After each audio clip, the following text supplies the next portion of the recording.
सभी दर्शकों को नमस्कार। आज हमारे चैनल पर संस्कृत जगत के बहुत ही मूर्धन्य विद्वान सूरज शास्त्री जी हमारे साथ हैं और इन्होंने भिवानी से श्री कृष्ण प्रणामी संस्कृत महाविद्यालय से शास्त्री की है। मेरे अग्रज हैं, मेरे से सीनियर हैं, कॉलेज में मुझसे सीनियर थे और आज से हमें इनका सानिध्य प्राप्त होगा। हमें कर्ण के विषय में शास्त्री जी हमारा मार्गदर्शन करेंगे।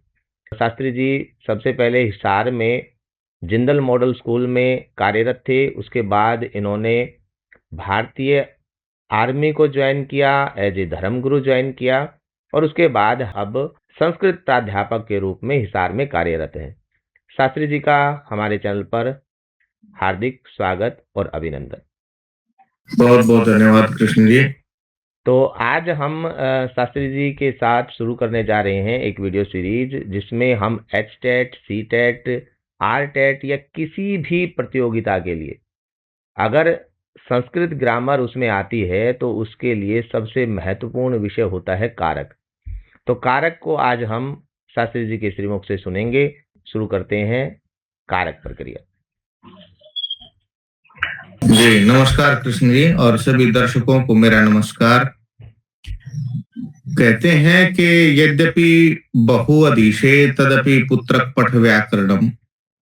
यद्यपि तुमने बहुत कुछ पढ़ा होगा फिर भी बेटे व्याकरण जरूर पढ़ो, क्योंकि व्याकरण के बिना भाषा का शुद्ध रूप जानना बहुत कठिन है। बहुत लोग कहते हैं कि व्याकरण बहुत नीरस होता है, मानता हूं, लेकिन नीरसता इस विषय में न लें कि भाई हमें किसके साथ किस प्रकार की बात करनी है, और जब आप बात करते हैं तो उसमें शुद्ध रूप का प्रयोग ये व्याकरण ही सिखाता है। मैं कई बार उदाहरण देता हूं किसी को भी, चाहे छात्र हों चाहे छात्राएं हों चाहे पढ़े लिखे भी हों, बहुत सारे इस जाल में फंस जाते हैं। मैंने पूछा था एक बार किसी मैडम से, मैडम जी आप बुद्धिमान हैं? बोले हाँ। कैसे हैं? आप श्रीमान भी होंगे फिर तो। बोले नहीं श्रीमान नहीं हूं, श्रीमती। मैंने कहा फिर बुद्धिमान कैसे हुए? बहुत अच्छे से उदाहरण दे करके उनको समझाया तो अपने आप वो कहते हैं कि नहीं नहीं हम बुद्धिमान नहीं हैं, हम बुद्धिमती ही हैं। और ये सब चीजें कौन सिखाता है? ये व्याकरण सिखाता है। और यदि व्याकरण की बात करूं और भाषा की बात करूं तो उसमें यही सब कुछ, दो ही चीजें सबसे ज्यादा प्रयोग में आती हैं। सबसे पहले कारक, जिसमें कर्ता और क्रिया का मेल हो, और वाक्य में जो हम पद प्रयोग कर रहे हैं वो सब कारक ही होते हैं। मैं आपको एग्जांपल देता हूं। अगर किसी ने कह दिया कि राम जाता है तो वहां पर राम एक शब्द नहीं है, राम एक पद है। और वाक्य में लिखा गया है साफ तौर पर कि पदमेव प्रयुंजीत, कि पद का ही प्रयोग हो। शब्द से वाक्य कभी नहीं बनते। शब्द तो केवल निरर्थक तो नहीं कहूंगा, लेकिन वो प्रयोग में भी नहीं होते। और किसी भी प्रतियोगिता में, मैंने एक प्रतियोगिता का प्रश्न पत्र देखा था, शायद वो किसी बच्चों का था, तो उसमें एक प्रश्न आया हुआ था कि शब्द और पद में क्या अंतर है।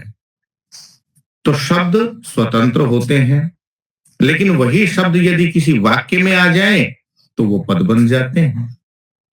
तो इसलिए आप इस बात को समझें कि जब हम पद का प्रयोग कर रहे हैं तभी हमारा वाक्य और हमारा शब्द सार्थक हो सकता है। चलिए विलंब नहीं करता हूं और सीधा कारक प्रकरण की बात करता हूं। तो कारक में सबसे पहले परिभाषा, हिंदी में तो बहुत सारे जानते ही नहीं कि इसकी परिभाषा क्या है। संस्कृत में लिखा हुआ है साफ तौर पर कि क्रियाजनकत्वमिति कारकम, क्रियान्वितमितम कारकम। क्रिया से संबंध रखने वाला प्रत्येक पद कारक कहलाता है। आसान से आसान भाषा में आपको समझाने का प्रयास करूंगा और उम्मीद करूंगा कि आप उसका लाभ उठाएं। जैसे मैंने कहा कि क्रिया से संबंध रखने वाला प्रत्येक पद कारक कहलाता है। अब संस्कृत में 6 कारक होते हैं, हिंदी में 8 कारक होते हैं। संस्कृत में संबंध और संबोधन को कारक नहीं माना जाता। उसका कारण है भाई, क्योंकि उनका क्रिया से कोई सीधा सीधा संबंध नहीं होता। अब किसी ने कह दिया राम का भाई लक्ष्मण खेल रहा है, अब वहां राम है ही नहीं, खेलने से राम का कोई लेना देना ही नहीं है, इसलिए राम का उसमें संबंध है और वो कारक नहीं है। उसी तरह से जैसे किसी ने कह दिया कि हे राम यहाँ आओ, यहाँ संबंध है कि आना तो किसको है, राम को ही है। लेकिन आप ये देखिए कि यहाँ आओ, आओ का कर्ता कौन बना, मध्यम पुरुष या प्रथम पुरुष। भाई भगवान आगच्छतु या त्वम आगच्छ, राम का नहीं बना, इसलिए ये संबंध और संबोधन को कारक नहीं माना जाता। अब मैं आपको छोटी सी इसमें और छोटी सी बात कहता हूं कि जब तक हम कारक पढ़ते हैं तो हमारे मन में एक संदेह होता है, क्या कारक समासयुक्त भी होते हैं या अनुवाद में काम आते हैं या संधि या किसी अन्य काम भी आते हैं? तो मैं कह देता हूं कि कारक के बिना कोई भी वाक्य नहीं होता, कोई भी वाक्य पूरा नहीं होता, चाहे वो एक पद का हो, चाहे दो पद का हो और चाहे उसमें अनेक पद हों, लेकिन जितने भी होंगे वो सब कारक से ही बनेंगे। तो वाक्य जब बनाना है, आपने अपनी बात कहनी है, तो कारकों के बिना आप अपनी बात नहीं कह सकते। तो इसलिए मैं कहता हूं कि भाषा में, व्याकरण में एक मुख्य विषय के रूप में आता है कारक। चलिए मैं सबसे पहले कारक बता देता हूं कि क्रिया से संबंध रखने वाले प्रत्येक पद को कारक कहते हैं, क्रिया जनकत्वमिति कारकम। और सबसे पहले आता है हमारा कर्ता कारक। तो शास्त्री जी मेरा अनुरोध है कि कर्ता कर्म च करणम वाला जो श्लोक है उसका भी अगर यहाँ चर्चा कर दिया जाए तो दर्शकों के लिए अच्छा रहेगा। कर्ता कर्म च करणम च संप्रदानम तथैव च अपानाधिकरणे इत्याहु कारकाणि षट्। ये संस्कृत में लिखा हुआ है और इसमें कारकाणि षट् कहा गया है। तो इसका मतलब ये न समझे कि भाई हिंदी में भी 6 कारक होते हैं, नहीं नहीं, हम संस्कृत की बात करेंगे, हिंदी की बात नहीं करते हैं जी। ठीक है। और सबसे पहले आता है जी कर्ता कारक, जिसका सूत्र अष्टाध्यायी में लिखा हुआ है स्वतंत्र कर्ता। अब स्वतंत्र कर्ता तक पहुंचे उससे पहले मैं पदों के बारे में बात करूं थोड़ा सा। प्रथमा विभक्ति कहाँ कहाँ होती है? तो कहता है कि प्रातिपदिकार्थ लिंग परिमाण वचन मात्रे प्रथमा, एक सूत्र है, यहीं से शुरुआत होती है जी। अब प्रातिपदिकार्थ लिंग परिमाण वचन मात्रे प्रथमा, सबसे पहला सवाल तो यही उठता है कि प्रातिपदिक किसे कहते हैं? प्रातिपदिक का अर्थ है शब्द, और वो प्रत्येक शब्द का कुछ न कुछ नियत अर्थ होता है। ठीक है।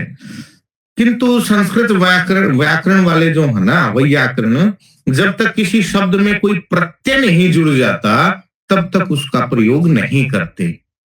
मैंने आपसे पहले ही कहा था कि वाक्येषु पदम प्रयुंजीत, वाक्यों में केवल पद का प्रयोग होना चाहिए।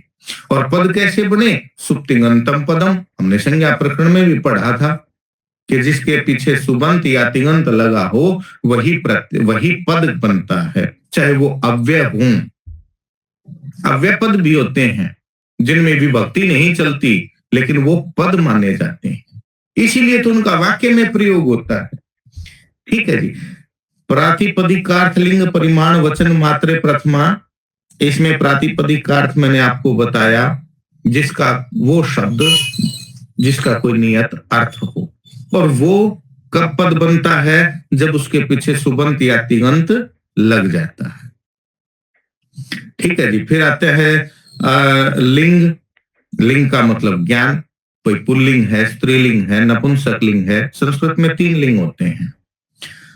परिमाण मापतोल, वचन एक वचन, द्विवचन, बहुवचन, इन सब में प्रथमा विभक्ति का प्रयोग होता है। और प्रथमा विभक्ति कहाँ होती है? स्वतंत्र कर्ता में। जब कर्ता में प्रथमा विभक्ति आती है तभी हम इनका प्रयोग करते हैं। और भी बहुत सारी बड़ी ऐसी बात है, मैं आपकी उदाहरण देकर के बताता हूं कि भाई गोविंद शब्द का उच्चारण, केवल गोविंद कहा, ये उच्चारण निरर्थक है। ये एक शब्द तो है लेकिन पद नहीं है, तो इसका पद कैसे बनाएंगे? गोविंद गच्छतु। अब यहां ये पद है और ये पद है प्रातिपदिक है, इसीलिए इसमें प्रथमा विभक्ति आई। फिर आता है भाई संबोधने च, इसमें लिखा हुआ है, जब आप इसमें देखेंगे अगले सूत्र में आएंगे, आपने आपने आपने स्क्रीन पर देखिए आप कि मात्र शब्द से प्रतीकम योग प्रातिपदिकार्थ मात्रे लिंग मात्रा के संख्या मात्रे च प्रथमा प्रातिपदिकार्थ मात्रे उच्चई ही नीचई ही, ये अव्यय पद है। कृष्ण, ये पद बनाया गया है, पहले शब्द था कृष्ण, फिर ये पद बना। श्री ही ज्ञानम लिंग मात्रे ततः तटी तटम परिमाणवाच्रे, परिमाण का मतलब मातोल, द्रोणो विहि द्रोणधान, वचन संख्या एक द्वौ, ये सभी जब हम प्रयोग में लाते हैं तब ये एक किस्म से पद बन जाते हैं और ये सब प्रातिपदिक ही हैं और प्रातिपदिक होने के कारण से इनमें प्रथमा विभक्ति आ जाती है। फिर आता है संबोधने च, संबोधन में भी प्रथमा विभक्ति आती है। जब आप शब्द रूप याद करते हैं तो बस प्रथमा विभक्ति के अनुसार ही लिखते हैं, लेकिन उसमें संबोधन में विसर्ग नहीं होते।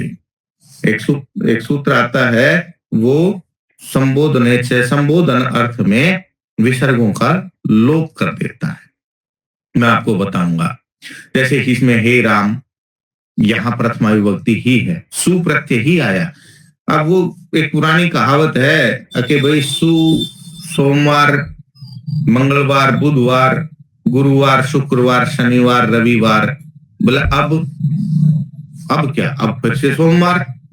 उसी तरह से भी भक्ति तो साथ ही होती हैं, सुख से सु से लेकर के सुख तक तो सारे प्रत्यय आगे, बोले अब आगे और आ जाए तो बोले फिर से शुरू कर दो, फिर से सु आ जाएगा।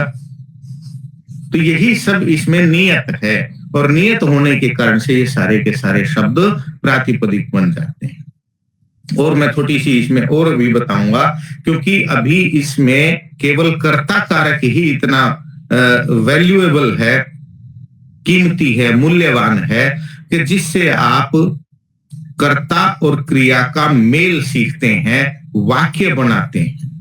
मैं कुछ और जानकारी देता हूं आपको। जिस प्रकार से कर्ता आ जाए, अब बहुत सारे कर्ता हूं, पहले मैं बताता हूं भाई पुरुषवाचक, भाई उत्तम पुरुष भी एक वाक्य में आ गया, मध्यम पुरुष भी आ गया और प्रथम पुरुष भी आ गया, तो इसमें किसके अनुसार क्रिया हो, आप सोच करके देखिए। भाई स है त्वम अहम च, अब यहां क्रिया क्या बने, कौन से पुरुष की लगाओगे? यहां सीधा सीधा नियम है कि उत्तम पुरुष पहले, फिर मध्यम पुरुष, फिर प्रथम पुरुष। तो स है त्वम अहम च गच्छामः, हम तीन हो गए, तीन कर्ता हो गए, हमने उत्तम पुरुष की ही क्रिया ली। जब उत्तम पुरुष नहीं है, केवल प्रथम पुरुष और मध्यम पुरुष है, तो हम केवल मध्यम पुरुष भी लेंगे। और मैं आपको छोटी सी विशेष जानकारी जो चुन करके लाया, छांट करके, वो कहते हैं ना जैसे बनिया पैसे देता है, एक रगड़ रगड़ के गिन करके देता है एक एक, उसी तरह से निकाल करके आपके लिए बातें लेकर आया हूं। आप देखिएगा भाई, अनेक संज्ञाएं पृथक पृथक होती हैं, अलग अलग प्रकार की होती हैं, लेकिन उन सब में बात करें तो मैं किसकी क्रिया बनाऊं? अब मैंने एक वाक्य बोला कि अहश्च रात्रिश्च उभे च संधे धर्मो अपि, आगे अब क्रिया कौन से वचन की लगाऊं?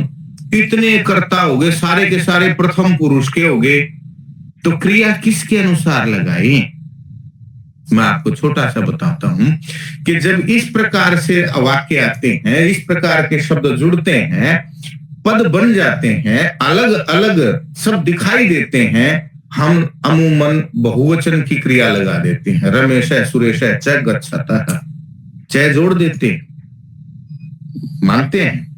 लेकिन यदि इसके साथ में एक अपि शब्द जुड़ जाए च की बजाय, भाई मैंने कहा रमेश है, सुरेश है, च धर्मेश अपि, अपि जुड़ गया तो वहां बहुवचन की क्रिया नहीं होगी, वहां एक वचन की क्रिया होगी। धर्मेशः अपि गच्छति, वो गुण हो गए, मुख्य क्रिया का कर्ता कौन हो गया? धर्मेशः। ठीक है। और दूसरी बात, मैं एक छोटी सी और उदाहरण दे देता हूं कि 3 नाम लिए मैंने, गोपाल, कृष्ण, मोहन, और यदि मैं उसके पीछे वा जोड़ दूं, गोपाल, कृष्ण, मोहन, वा, अब यहां कौन से पद की क्रिया, कौन से वचन की क्रिया होनी चाहिए? यहां भी एक वचन की ही क्रिया होगी। वा का मतलब वा, या। वो सीधी सीधी बात कहता है, ये या ये। उसने करता केवल जो समीपतर है, क्रिया से जो समीपतर है उसी को लिया गया है और उसी के अनुसार क्रिया आती है। तो मुझे लगता है कि आपको ये बातें समझ में आ रही होंगी।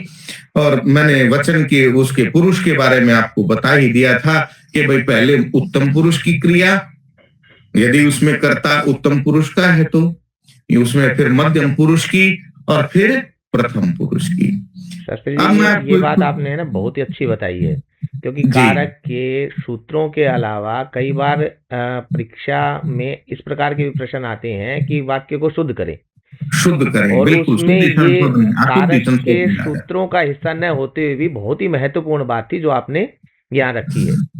जी डॉक्टर साहब, बात ये है कि जब तक आप देखो, कारक का मतलब क्या है, मैं तो ये समझता हूं कि भाई कारक आप अनुवाद सिखाने के लिए या अपनी भाषा को कहने के लिए, अपनी बात को कहने के लिए का प्रयोग करते हैं। और जब कारक में हम अनुवाद सीख रहे हैं और कारकों के अंदर ही अनुवाद है, केवल एक चीज सीख लीजिए आप, कारक कारक कर्ता क्रिया मेल के साथ सिर्फ कारक सीख लीजिए। आपको भाषा में किसी और चीज की पढ़ने की जरूरत ही नहीं, आप इसी में काम चला सकते हैं। जैसे हम बच्चों को कह देते हैं कि बेटा बालक और लता का शब्द रूप याद कर लो, जितने और अन्य शब्द हैं उनके पर्यायवाची इसमें से लगाओ, जिसके पीछे ए आता है बालक की तरह चला दो, आ आता है तो लता की तरह चला दो। मातृपितृ का शब्द है, बड़ा मुश्किल हो जाता है बच्चों को, क्यों करो मातृपितृ का बेटा जी, आप जनक याद करो बालक की तरह से, बालक का याद आपको पक्का है, जनक की तरह से उसका शब्द रूप चला दो जनक का,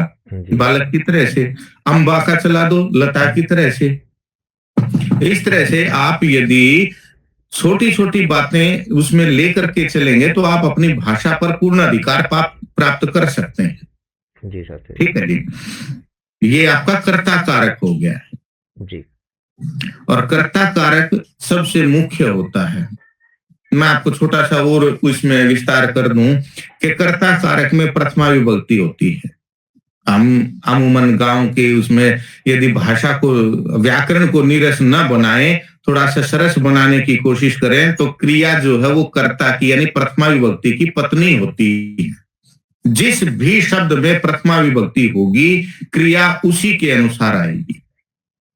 अब ये बात मैं कह देता हूं कि वो कर्तृकरणी और तृतीया जब सूत्र आएगा, जब हम वाक्य परिवर्तन करते हैं तो कर्म में प्रथमा विभक्ति हो जाती है और क्रिया प्रथमा के अनुसार आती है। तो आज हमने कर्ता कारक को और संबोधन को, जो उसी का रूप होता है, विस्तार से समझा। शास्त्री जी का बहुत बहुत धन्यवाद। मिलते हैं कर्म कारक की दूसरी वीडियो के साथ, तब तक के लिए नमस्कार। नमस्कार।